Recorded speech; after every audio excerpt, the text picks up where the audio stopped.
면 핸드폰 충전별로 성격의 유형들을 알 수 있다라고 하는 이미지를 준비하였는데요.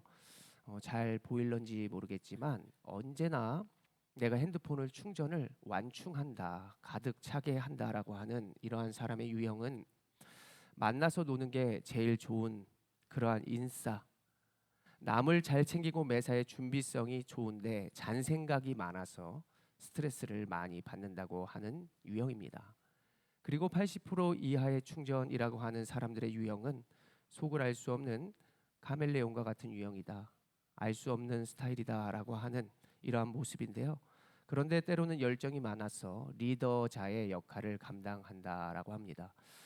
세 번째로 내가 핸드폰의 충전을 한 절반 정도 그렇게 그 이하로 충전을 한다면 양파 같은 타입이라고 합니다. 이렇게 까면 깔수록 계속해서 신선하고 새로운 모습들이 발견된다고 하는 것이죠. 그래서 아이디어는 풍부한데 엉뚱한 면이 좀 있다라고 하는 사람들의 유형이 이렇게 50% 정도의 핸드폰의 충전 역할을 모습을 보여준다라고 합니다. 20% 이하의 충전의 모습은 만인의 상담사 타입이라고 합니다. 통찰력이 좋아서 상대를 잘 파악하고 대화하는데 능하다. 그리고 주도권을 가지고 오는 그런 모습들이 많다라고 하는 유형입니다. 마지막으로 이렇게 조금만 걸핏하면 방전이 되는 이런 충전 형태의 핸드폰을 가지고 계시는 분이라면 여유를 추구하고 삶의 만족도가 높지만 혼자만의 시간을 꼭 가져야 하는 이러한 사람이라고 합니다. 인생이 매우 긍정적이어서 꽃밭과도 같은 타입이라고 한다는 것이죠. 이렇게 서로 다른 모습들의 유형들이 있는데 우리의 교회에서도 이렇게 서로 다른 여러 가지 모습들이 있지만 우리가 한 분 하나님만 바라보며 소망하는 자녀인 줄로 믿습니다. 공부하는 학생에게는 눈앞에 있는 성적이나 학교의 졸업이 가장 먼저 된 소망이라고 해볼 수 있겠고, 직장인들에게는 진급이나 많은 월급을 받고 싶다라고 하는 것이 그들의 소망일 수도 있습니다. 여러분들은 어떠한 소망이 있습니까? 자녀들의 건강이요? 아니면 지금보다 더 넓은 집이요? 더 좋은 월급이요? 여러 가지의 소망하는 바가 다 다를 것인데 여러분들의 소망이 결국 하나님의 영광이 되기를 간절히 소원합니다. 우리가 보고 있는 성경 예레미야는 이스라엘이 또 유다 백성이 하나님을 떠나서 우상을 숭배하고 세상을 바라보는 죄를 저질렀기 때문에 하나님은 바벨론을 통해서 그들을 심판하겠다라고 말씀을 해주십니다. 왜 그들을 심판하실까요? 우상에게로 가지 말라고, 이제는 하나님께 돌아오라는 하나님의 마음이 그 마음 속에 있었습니다. 백성들은 그것을 깨달을 수 있었을까요? 하나님은 그것을 깨닫게 하고자 70년의 포로의 생활을 허락하시는 것입니다. 이제는 너희들과 진정한 관계가 맺고 싶구나. 이제는 모든 것을 잊고 내가 너희와 다시 하나가 되어 인생을 나아가고 싶구나라고 하는 하나님의 마음이 담겨 있었습니다. 그래서 그들이 우상에게 매이면 결과가 참혹하게 되고 그들이 하나님께 매이면 그들에게는 소망이 있게 되는 그러한 문제만이 남게 되었습니다. 이제 때가 참에 하나님은 예레미야를 통해서 회복과 또 그들의 축복을 주실 그런 메시지를 더하여 주시는데요.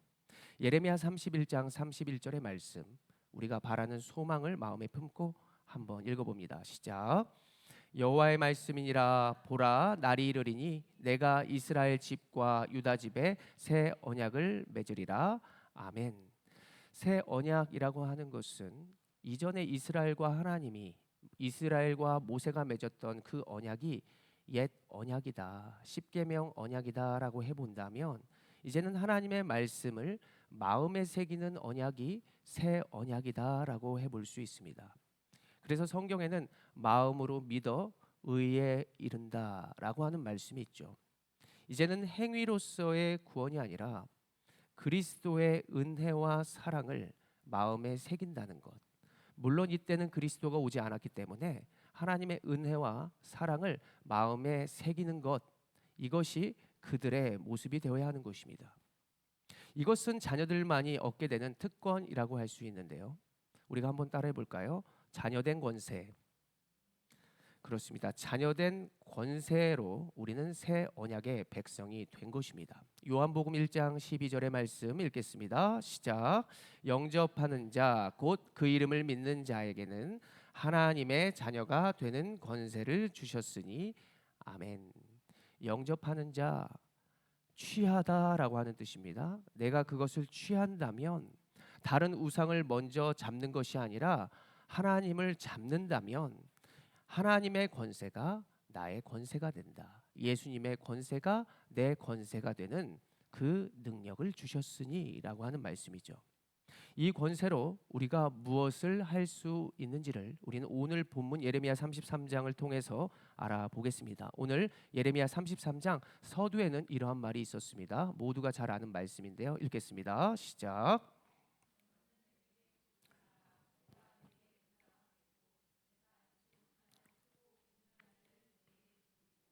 아멘.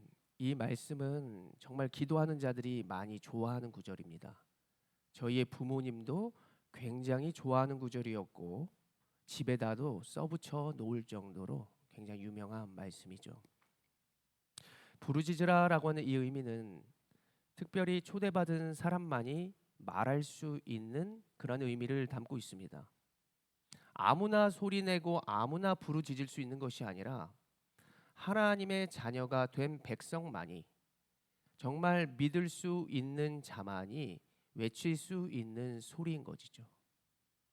그 부르짖으라, 특별히 초대받은 사람만이 요청하는 그러한 뜻을 가지고 있는데 선택받은 자만이 낼 수 있는 소리라고 하는 의미를 담고 있다는 것입니다. 만약 우리가 길을 가고 있는데 모르는 사람이 너무 더워요, 너무 추워요 라고 한다고 우리가 우리의 옷을 벗어주거나 우리가 물을 가져다 주지는 않을 것입니다. 그런데 사랑하는 나의 가족이 엄마 배고파요, 엄마 추워요, 엄마 이것을 원해요 라고 부른다고 해보면 우리가 신경이 쓰여요, 안 쓰여요? 우리가 여러 가지의 모습 가운데 안 된다, 아니면 된다 라고 말을 할지는 모르겠지만 우리가 그 가운데 여러 가지에 신경 쓰이는 것이 자녀들이 요청하고 외치는 그런 말일 것입니다. 이렇게 하나님은 우리의 음성에 귀를 기울이신다는 것인데 여러분들 믿으십니까? 그런데 우리에게 왜 즉각적으로 그것을 허락하지 않느냐라고 하는 것이 관건인 것이죠. 나의 소원을 언제 들어주실까? 나를 잘 아신다는 하나님은 왜 나의 생각과 이렇게 동일하지 않는 것만 같을까? 하나님은 누구보다 나를 잘 아시기에 가장 알맞은 때에 우리에게 모든 것들을 더하여 주시고 분명히 우리의 문제도 해결하여 주실 것을 여러분 꼭 믿으시기를 바랍니다. 이렇게 하나님과 관계된 백성들은 무엇을 하게 되느냐? 무엇을 하게 된다고 오늘 말씀합니까? 우리가 예레미야 33장 10절의 말씀 우리가 먼저 차분히 눈으로 보십시오. 제가 읽어드립니다. 여호와께서 이와 같이 말씀하시니라. 너희가 가리켜 말하기를 황폐하여 사람도 없고 짐승도 없다 하던 여기 곧 황폐하여 사람도 없고 주민도 없고 짐승도 없던 유다 성읍들과 예루살렘 거리에서 즐거워하는 소리, 기뻐하는 소리, 신랑의 소리, 신부의 소리와 및 만군의 여호와께 감사하라. 여호와는 선하시니 그 인자하심이 영원하다 하는 소리와 여호와의 성전에 감사제를 드리는 자들의 소리가 다시 들리리니 이는 내가 이 땅에 포로를 돌려보내어 지난 날처럼 되게 할 것임이라. 여호와의 말씀이니라. 먼저는 우리가 감사하게 될 것을 하나님은 백성에게 말해 주는 것입니다.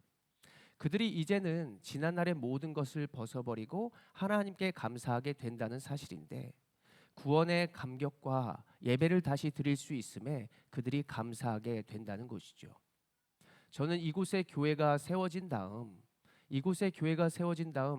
많은 사람들이 이렇게 하나님 감사합니다라고 고백하는 것을 들을 수 있었습니다. 목사님 이곳에 교회가 세워져서 너무나 감사해요 라는 우리 집사님의 음성이 아직도 귀에 생생합니다. 오늘 하나님의 백성들도 하나님께 감사하다는 것이죠. 여호와는 선하시니 그 인자하심이 영원하시도다. 우리에게 감사의 제목이 무엇이 있습니까? 이스라엘 백성들은 자신이 노예에서 죽지 않고 오늘 성전에서 예배할 수 있음에 감사하며 있다는 것입니다. 여러분, 오늘을 허락하심에 감사하십니까? 그렇습니까?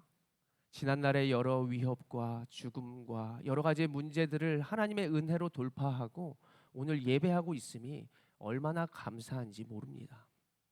저 같은 사람이 하나님을 믿고 예수를 영접하고 오늘 이 앞에 섰다는 사실도 너무나 감사한 것이죠. 생각이 많고 세상 적이 없고 여러 가지의 사람들의 모습에 말이 들리는 상황 속에서도 지금 하나님의 말씀을 전하고 있다는 이 사실, 저의 기질과 성격 가지고 내가 하나님의 말씀을 대언하고 있다니 감사할 수밖에 없는 것입니다. 그리고 여러분들의 자녀들, 여러분들이 어떻게 감당할 수 있겠습니까? 우리가 해준 것이 별로 없는데, 우리가 여러 가지의 바쁜 일상의 나의 성격에 여러 가지의 훈계의 모습을 자녀들이 받아들이면서 지금 자녀들이 이만큼 자라왔다는 사실도 하나님의 은혜인 줄로 믿습니다. 앞으로 여러분들의 남은 인생 가운데 오늘처럼 감사로 하나님께 예배하며 주님만을 찬송하는 주님의 거룩한 성도들이 되시기를 간절히 원합니다. 오늘 또 말씀을 보면 하나님은 그들에게 무엇을 허락하십니까? 거하게 하신다라고 하는 사실을 우리가 알 수 있습니다. 예레미야 33장 12절의 말씀 한번 같이 읽어봅니다. 시작.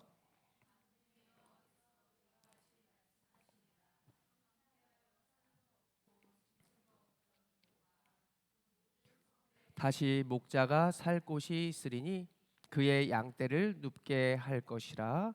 아멘. 바벨론의 침략으로 황폐해진 땅 가운데 그들은 다시 회복을 얻게 되었습니다. 포로되었던 자들이 자신의 땅으로 돌아왔고 그 거할 수 있는 터전으로 하나님이 이제 만들어 주신다는 사실이죠. 그들에게 짐승이 있었을까요? 그들에게 밭이 있었을까요? 하나님은 그들에게 짐승을 더하여 주시고 오늘 살 집을 허락하여 주실 것이다. 그들은 포로에서 돌아와 모든 것을 다시 만들고 시작하여야 했는데 하나님은 오늘 말씀에서 돌아오자마자 이제 그들이 살아갈 터전을, 그 울타리를 하나님께서 허락하여 주시겠다라고 하는 말씀이 12절의 말씀입니다. 만약에 울타리가 없다면 양들은 이리의 위협을 받겠죠. 늑대의 위협을 받게 될 것입니다. 자녀들에게 울타리가 없고 자녀에게 부모가 없다면 그들은 여러 가지의 위협을 받게 될 것입니다. 국가가 없는 백성들은 여러 나라의 식민지로 살게 될 것입니다. 이제 하나님께서는 그들에게 울타리를 더하여 주시고 그들에게 밭을 더하여 주심으로 하나님이 영원하신 하나님으로 보호자가 되어 주신다는 말씀을 해 주는 것입니다. 마르틴 루터가 작곡한 찬송가 585장을 보면 그 찬양은 내 주는 강한 성이요라고 하는 찬양이 있습니다. 그가 95개조 반박을 하고 그리고 신문을 받으면서 종교 개혁 때문에 이제 심판을 눈앞에 두고 있었는데 그에게 시편 한 구절이 생각나는 것입니다. 시편 46편 1절의 말씀인데 하나님은 우리의 피난처시요 힘이시니 환난 중에 만날 큰 도움이시라. 루터가 이 구절을 읽고 자신의 어려움 가운데 힘을 내는 것입니다. 눈에 보기에는 다 끝난 것 같아 보일지라도 하나님이 나를 도와주시면, 하나님이 원하시면 분명히 이것은 승리로 나타날 것이다 라고 하는 믿음이 그에게 있었습니다. 그가 내주는 강한 성이요라고 하는 곡의 앞부분에 이렇게 말하는 것이죠. 내주는 강한 성이요 또 나의 방패 되시니 그 환난에서 우리를 늘 구원하여 주시리.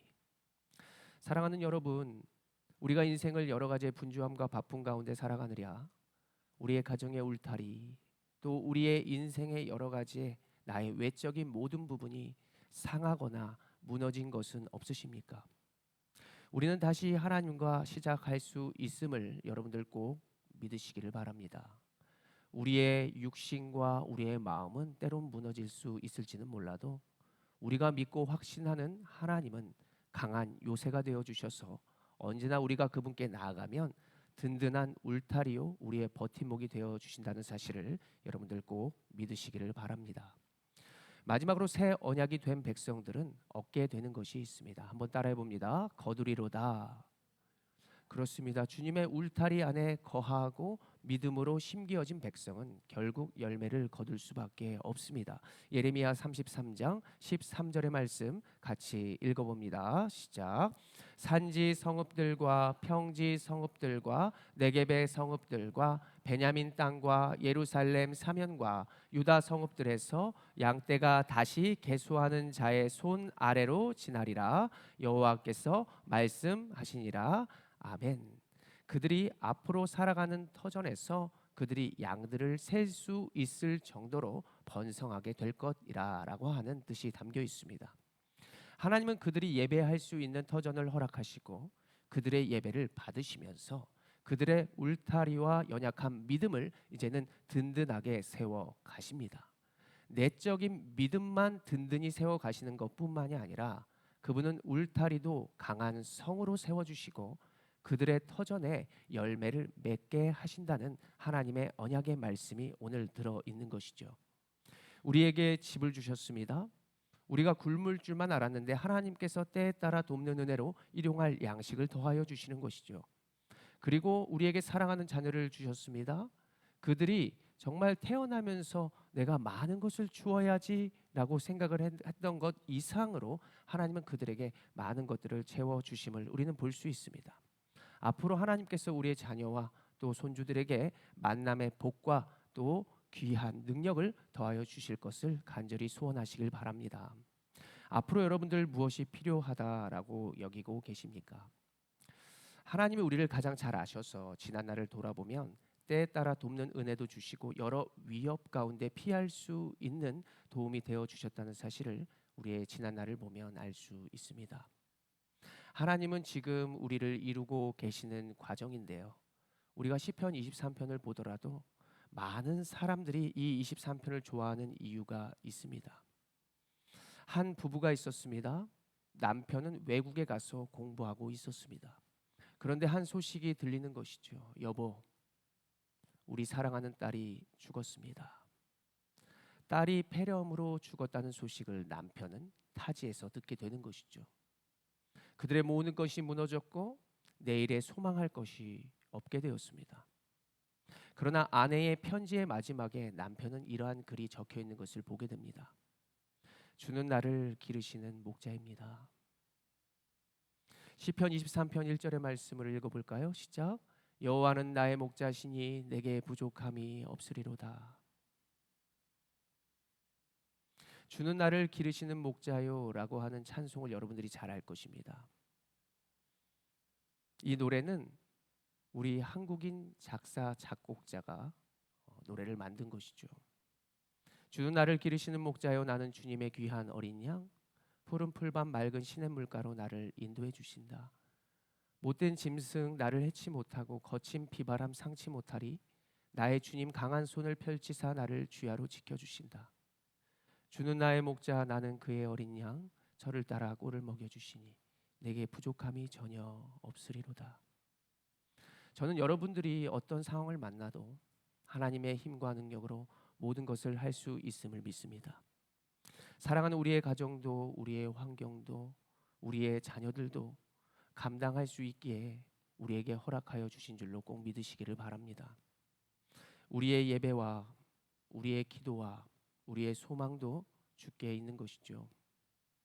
우리가 모든 것이 주께 영광이라면 내가 하나님의 기쁨이 되고자 하는 것이라면 하나님은 분명히 우리의 모든 형편 그 가운데에서 하나님의 기쁨과 능력으로 채우시고 이루실 것을 꼭 믿으시기를 바랍니다.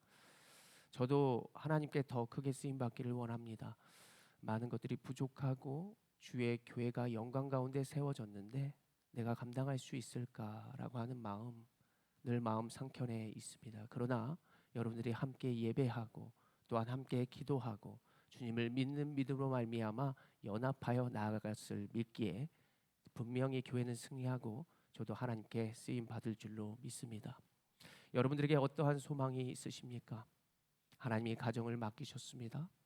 하나님이 내일의 소망 가운데에 분명히 여러분들과 함께할 것을 여러분들 믿으시기를 바랍니다. 하나님이 우리의 가정과 교회를 허락하셨음을 우리가 다시 한번 기억하면서 내가 주님께 때로는 어렵고 힘들 때 하나님의 참된 자녀로서 부르짖으며 크고 놀라운 일을 기대하며 소망할 때 하나님은 분명히 우리의 가정에 일하여 주시고 나의 마음의 소원을 꼭 아시고 응답하여 주실 것을 믿으시며 나아가는 모든 성도 여러분들이 되시기를 간절히 소원합니다. 그날에 우리가 하나님의 이름을 찬송하며 인생 끝까지 하나님께 영광 올려드릴 것을 바라보며 여러분들 각자의 자리에서 승리로 나아가는 모든 하나님의 권속들 되시기를 간절히 소원합니다. 기도하겠습니다.